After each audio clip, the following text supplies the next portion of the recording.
Subscribe करें हमारे YouTube channel और पाएं वीडियोस सबसे पहले। बेल आइकन दबाना ना भूलें। राम जी छोटे थे तो एक बार राम जी ने कैकेयी माँ के नेत्र बंद कर लिए। राम जी ने कहा, माँ आज मैं आपसे कुछ मांगना चाहता हूँ। कैकेयी ने कहा, बेटा राम मांगो, तुम क्या चाहते हो? तब कहा, माँ मैं एक ही चीज चाहता हूँ, मैं एक ही चीज चाहता हूँ। हाँ बेटा, जब मैं राजा बनने लगूँ ना माँ, तो मुझे वनवास भेज देना। राम जी ने ये नहीं कहा कि मुझे 2 साल के लिए, 10 साल के लिए, 50 साल के लिए वनवास ना। राम जी ने ये कहा, मुझे वनवास भेज देना। कैकेयी माँ ने कहा कि मैं वनवास तुम्हें क्यों भेजूं? राम, क्या मैं तुम्हारे बिना एक पल रह जाऊंगी? क्या तुम्हें वनवास भेजकर मैं सुखी रहूंगी? क्या मैं तुम्हारे बिना जी पाऊंगी? तब राम ने आंख बंद किए हैं। कैकेयी माँ की कह रहे हैं, माँ मुझे वचन दो, जब तक वचन नहीं दोगी मैं आंख नहीं खोलूंगा। तब कैकेयी ने राम से कहा, बेटा ये तो बताओ कि तुम वनवास जाना क्यों चाहते हो? माँ, मैं इस धरती पर भक्तों को सुख देने के लिए मैंने अवतार लिया है।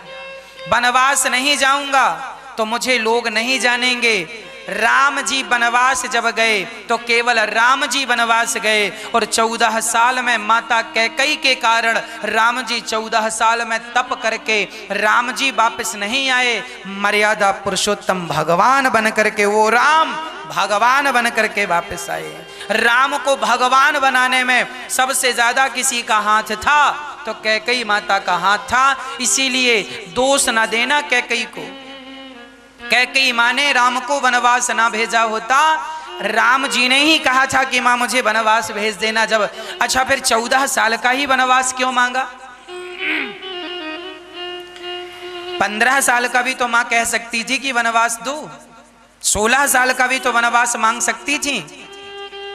कारण यही है कि 14 साल का वनवास इसीलिए कि जब पिता राम को राजा बनाने लगे तो बेटा मुझे वनवास, राम जी ने कहा माँ वनवास भेज देना।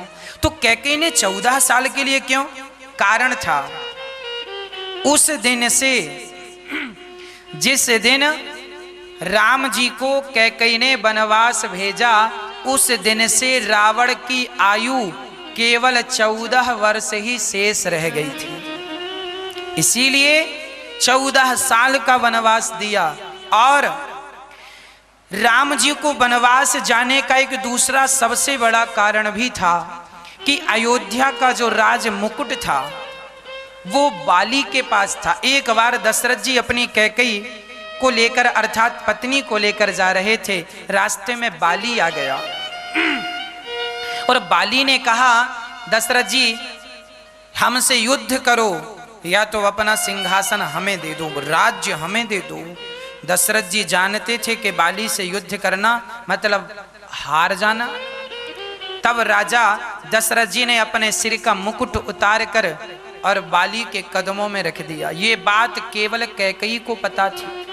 इसीलिए कैकेयी माता ने कहा, दशरथ जी ने वैसा ही नकली मुकुट बनवा करके पहन लिया। ये बात सिर्फ कैकेयी को पता थी। और कैकेयी ने कहा कि दशरथ जी से क्या राम को नकली मुकुट पहनाओगे? इसीलिए कैकेयी ने कहा, राम जाओ बाली को मारकर अपने असली राज मुकुट को लेकर के आओ, बाली को मारो और राज मुकुट को लेकर आओ। नकली मुकुट पहनाना है तो मेरे बेटे भरत को पहनाओ, राम तुम तो असली राजा बनने के अधिकारी हो।